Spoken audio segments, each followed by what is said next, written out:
Trade union अर्थात श्रमिक संघ क्या है, इस संदर्भ में चर्चा करना है। यह औद्योगिक समाजशास्त्र का एक महत्वपूर्ण विषय है जो विश्व की आर्थिक व्यवस्था पर आधारित होती है। जब श्रमिकों की समस्याएं बढ़ने लगी तो श्रमिक संघ का विकास हुआ। जैसा कि श्रमिक संघ श्रमिकों की रक्षा के लिए उसके सामाजिक और आर्थिक विकास के लिए आगे बढ़ा, जिससे उसका कल्याण हो सके। चूँकि कहा जाता है जब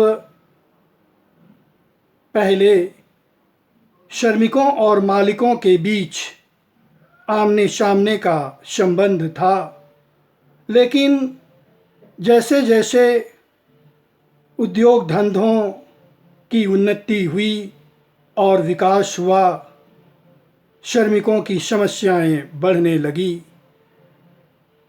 मशीनों का युग आया जिससे श्रमिक का श्रम समाप्त होने लगा, क्योंकि श्रम का संचय नहीं किया जा सकता है, जिसके कारण श्रम कम मजदूरी में कार्य करने लगे।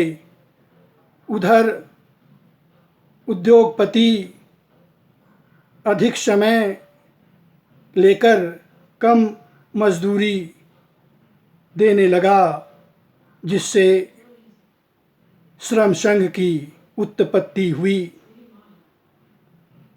श्रम संघ का मुख्य उद्देश्य सामूहिक बीमा योजना को लागू करना, श्रमिकों के लिए मकान बनवाने की योजना को लागू करना, इसलिए श्रमिक संघ की आवश्यकता हुई। जैसा कि प्रसिद्ध समाजशास्त्री कार्ल मार्क्स ने श्रमिकों के बारे में कहा, श्रमिकों आगे बढ़ो तभी तुम्हारा कल्याण हो सकता है। जब तक श्रमिक और मालिकों के बीच समझौता नहीं होगा, तब तक श्रमिकों की समस्या बनी रहेगी।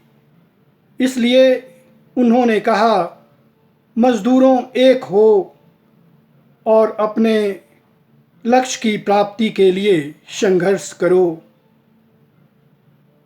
जैसा कि कार्ल मार्क्स का कहना है कि जब तक मजदूर संघर्ष नहीं करेगा, तब तक उसकी समस्या बरकरार रहेगी।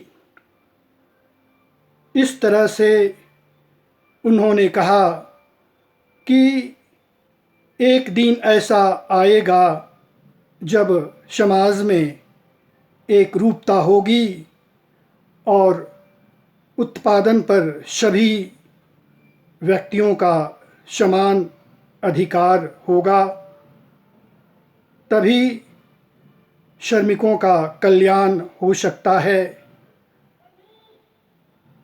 इसलिए उन्हें क्रांति लानी होगी और तब साम्यवाद की स्थापना होगी और उनके कार्य के अनुसार कार्य मिलेगा और समान रूप से उत्पादन का वितरण होगा।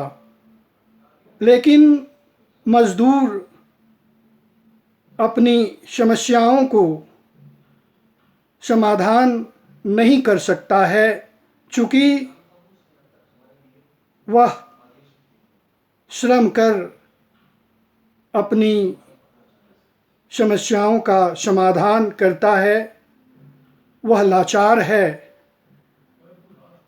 इसलिए कहा जा सकता है कि श्रमिक संघ की उत्पत्ति होना अनिवार्य है। धन्यवाद।